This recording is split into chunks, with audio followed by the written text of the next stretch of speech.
My situation all started from an Asian food group on Facebook at the end of January of 2022.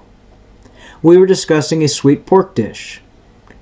The guy came and joined the discussion. He was interested in my way of cooking the dish, so he messaged me on Messenger. He complimented that I sounded like a chef. I told him I enjoy home cooking with a passion and with my own twist. He started telling me that he will be retiring from the Air Force soon and wants to come back to the US to start a franchise in Asian cuisine. At first we talked about food, then became friends and eventually turned into lovers. I told him my age and that I was Asian. He said he was 39, but age meant nothing. What mattered was how our hearts felt for each other. My husband and I were talking about going through a divorce before this guy came along anyways, so I thought, why not? Maybe it was a good idea to talk and vent to someone online. Who's he going to tell? Here's the history of the guy, according to him. His Asian godfather was a soldier and found him at the age of 4 as an orphan in Asia. He did not know what race he was, but he might have been from Hong Kong and brought him to the US and put him in military school. During a peace treaty in South Africa, he met a young lady named Sarah. She was from Bulgaria. They fell in love and got married at age 24. He said they were the same age. The in-laws didn't like him because they didn't like Americans and because he was Asian. The couple had a child, a boy, and the godfather died of cancer, and the late wife Sarah died in a car accident in 2018. He met a lady named Angela and dated her for a couple of months while she was caring for the boy. She cheated on him and was pregnant with someone else's child. The guy got angry, sold their house in Texas, and took his son to a military school in the Ukraine. He last came back to the States in 2020 and went back to Syria. Afterwards, he was stationed at a base in Syria. At first, we were texting on Messenger, then he told me to go on WhatsApp. I told him about my family and some of my close friends, even sharing some of our activities with him. We talked about our plans for the future together, raising kids and grandchildren we already have, buying a home, starting a franchise business, going on vacation, and growing old together. I lost a lot of sleep because I was texting him late at night and then waiting to text him again after training in the morning. 10-hour time difference from here to Syria, supposedly where he was at. After chatting for a while, he brought up his 14-year-old son's heart problem, how he was getting very sick and needed heart surgery. He said the doctor wouldn't perform the surgery without payment. Since his account was locked, he told me to email the bank saying that I was his fiancé and that he gave me permission to inquire regarding the activation of the account. The helpline recommended that I contact the account manager, and after a couple of attempts, he replied back saying that he could help me open an account which would be linked to his original account and the balance of more than £1 million, and 40% of the balance would transfer into mine. There was, of course, an activation fee of $2,300, which I went ahead and paid through Bitcoin, recommended by the account manager. An amount of $538 and $398 transferred into my account all right, but it stated that the amount was inactivated. It took quite a long time for the account manager to activate it. Even after he did, I was not able to transfer the funds to my new checking account in Bank of America, which he had me open. He told me to transfer the whole amount, but I said I had to leave some so the account will remain open in case his original account is still not activated and we need to transfer more funds.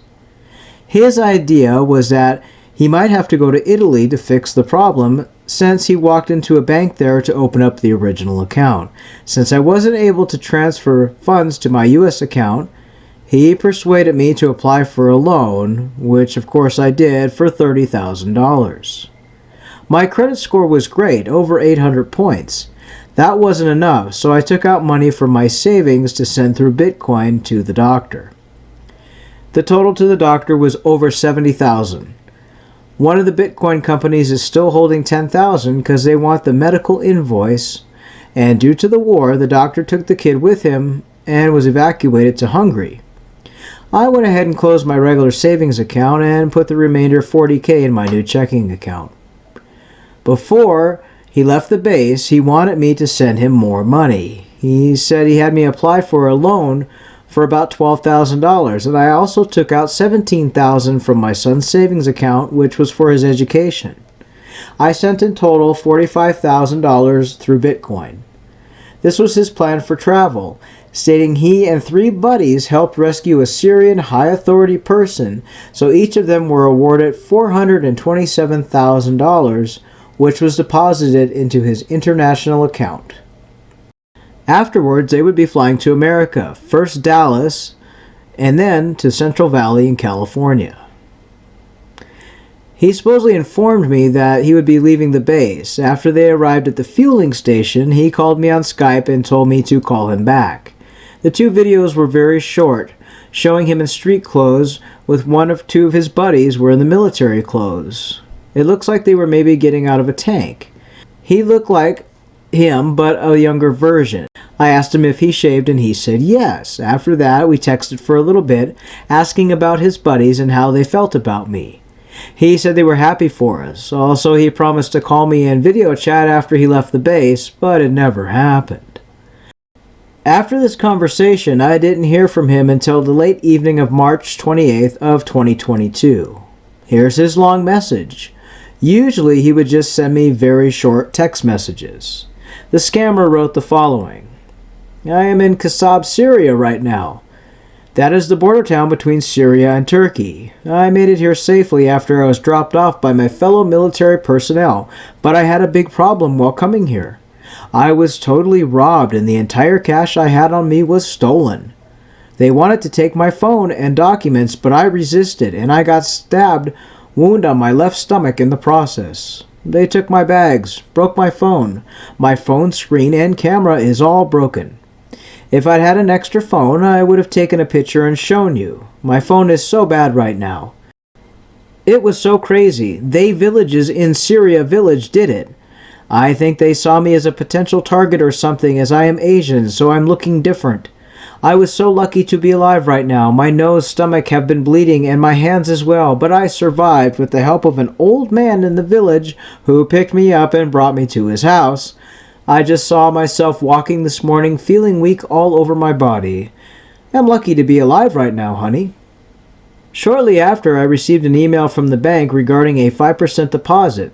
The account manager replied back, and of course I went and took out the money and sent $20,000 to the account manager. The transfer was supposed to come through in 3 to 7 days. It never did.